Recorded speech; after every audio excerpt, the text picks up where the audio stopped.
Looks like we're going to finish the year of 2022 with close to 37 million ounces of silver in the registered category on the COMEX.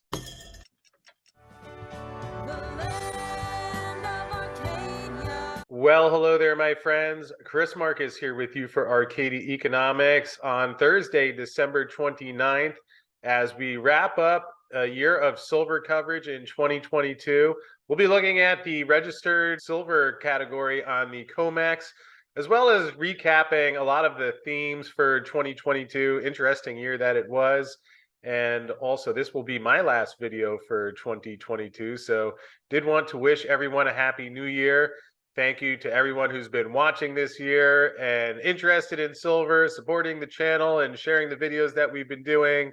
I appreciate all of you and hope it's been a good year. Certainly a volatile year in the silver market, but we will dig in and recap all those things. But did want to wish everyone a happy new year, as it is only a couple of days away, and we'll see what 2023 has in store. So with that said, let us dig in here, because looks like we're going to finish the year of 2022 with close to 37 million ounces of silver in the registered category on the COMEX. Now, obviously, that has come down quite a bit in the past year.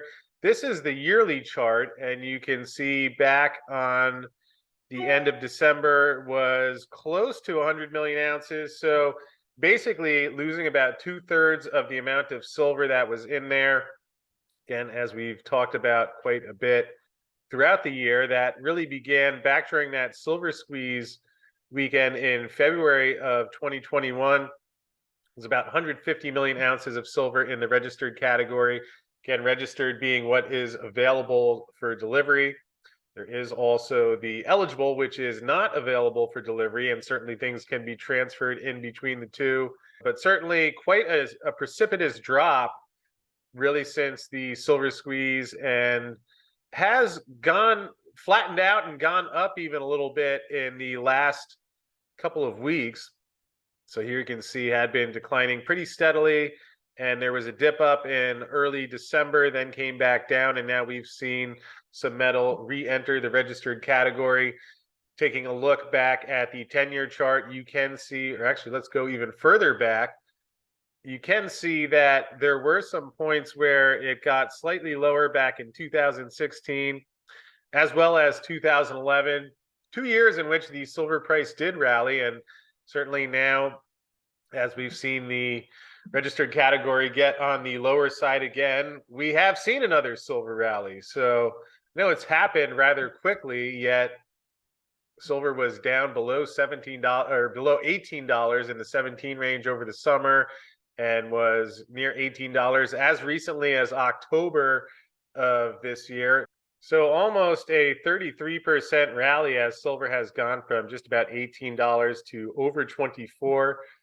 Nice rally we're seeing here of 32 cents on Thursday morning. So again, looking at the registered inventory, has come down quite a bit. Will certainly be one of the themes to keep an eye on going into 2023.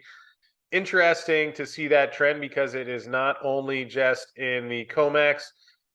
Here we can see the weekly transparent silver holdings, which does include the COMEX, but also the ETFs. In fact, if we take a step back, you can see all of the entities that go into this. So here's the COMEX, registered and eligible, SLV, plus all of these other funds, including the Sprott fund in there. And here's a 2-year chart with the blue line showing the millions of ounces of silver in there. So it had about 1.575 billion ounces back around April. That's when the price started declining, and we've seen metal come out pretty consistently since then. Interesting that even as the price has risen over the past 2.5 months that we just talked about, still seeing metal coming out of there. Similar with what we've seen in the LBMA. This is also going back 2 years. And you can see really since, let's call it June of 2021, that's when the decline started, and going down quite a bit, just to 840 million ounces in the LBMA vaults. Although keep in mind that a lot of the silver that is in the LBMA vault is being held on behalf of some of those ETFs. Here, the gray portion of 17,500 tons is what's in the ETFs, with 8,600-ish tons of what is available for trading. So we've seen a lot of metal exit these stockpiles. Where is it going? Well, one of the places it's been going is into India, where they have had some massive silver imports, close to 10,000 tons on the year. And India is going to be setting a record for the amount of silver imported on the year. It's interesting that there was an article that came out about India. Bloomberg has covered this a couple of times over the past few months. And there is a quote from Chirag Sheth from Metals Focus, who puts out some of these numbers. India imports about half of its silver from the UK, mainland China, and Hong Kong. Buying is mainly from the London Bullion Market Association accredited warehouses, with inventories in those vaults now falling. And certainly you just saw that. So interesting to see how much silver has gone into India, and that we can see the correlation from, especially coming out of the LBMA vaults. And then down at the bottom, interesting note here, demand for silver in India may be strong for the next 3 to 4 months before stabilizing. Sheth said consumption in 2023 will not be as robust as this year. So we'll find out. I don't know that anyone can know exactly how much silver India is going to import in 2023. You would think there would be some slowdown after a record-setting year, but how much of a slowdown and how will that impact the vault stockpiles remains to be seen. Although, as we will go through in a minute, certainly a lot of different places looking more so at precious metals. Obviously, inflation still high in many places around the globe, and at least according to the government numbers, coming down. But it will really be interesting to see how that all reconciles going forward into next year. Another place where we've seen an elevated amount of silver imports is Turkey, as they are already at 688 tons, which is 22 million ounces. Again, this is as of October, so still a couple months left to collect the data there. But certainly interesting to see an increase in Turkey's silver imports. And then on the gold side, just been collecting some of these different stories. Here we have inflation uncertainty fuel new gold rush at the Austrian Mint. Demand for gold has never been this high, says the Mint's chief executive. At the moment, every gold coin that comes off the coining press has already been sold. We could sell 3 times as many as we are able to produce.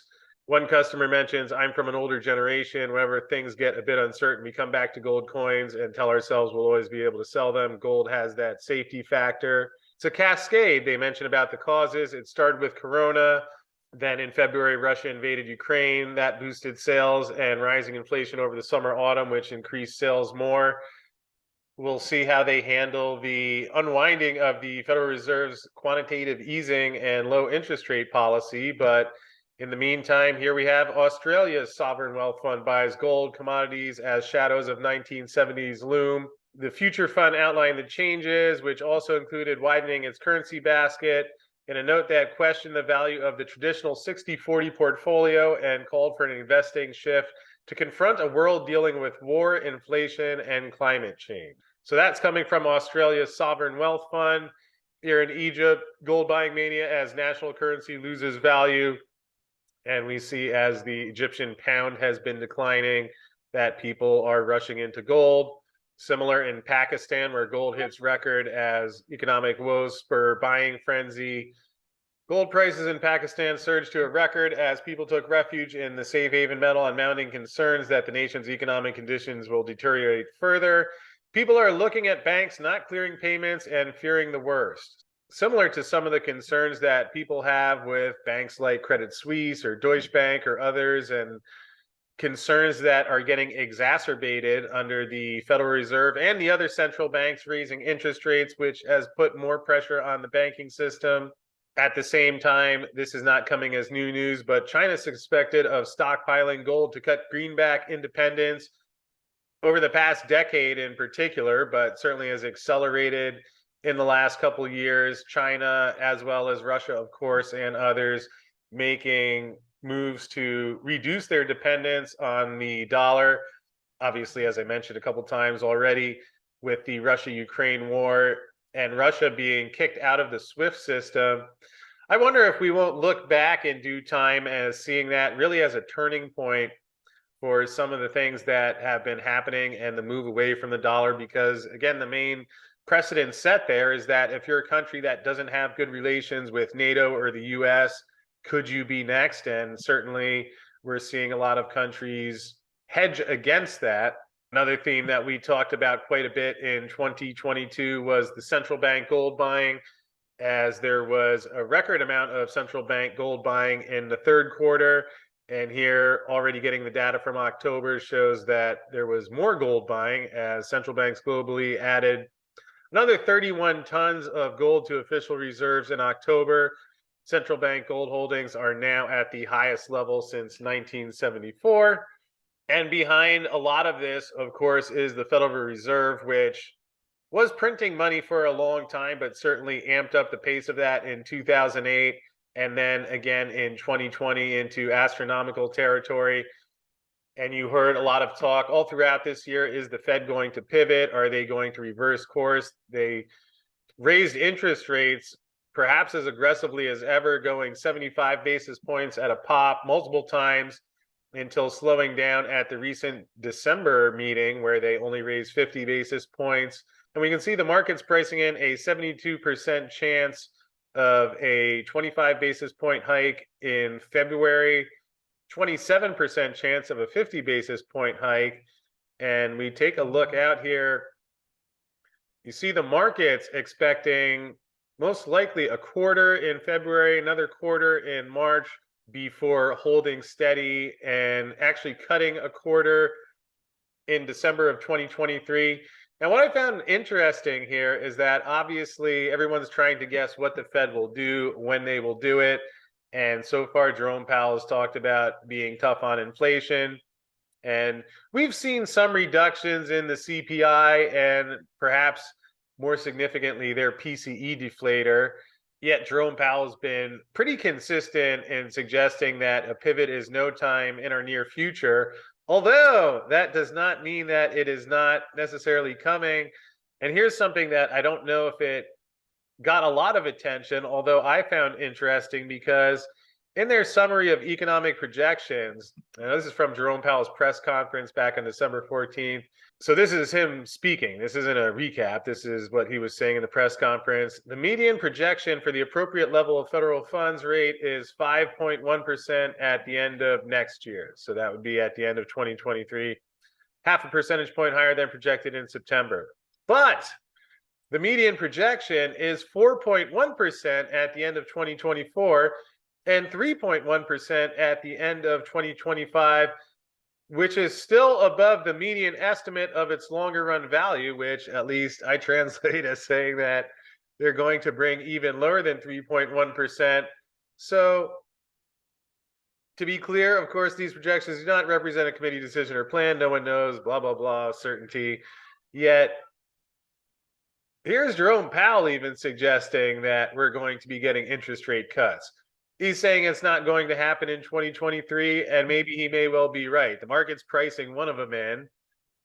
And certainly, if we start to more overtly feel the effects of the rate hikes that have already been done, do we go into a more overt recession? Is there some sort of bank failure? The real estate market continues to slow down, even though the mortgage rate has come back in a little bit in recent times. But a lot of the same things that led to the crisis in 2008 still very much at play and out there.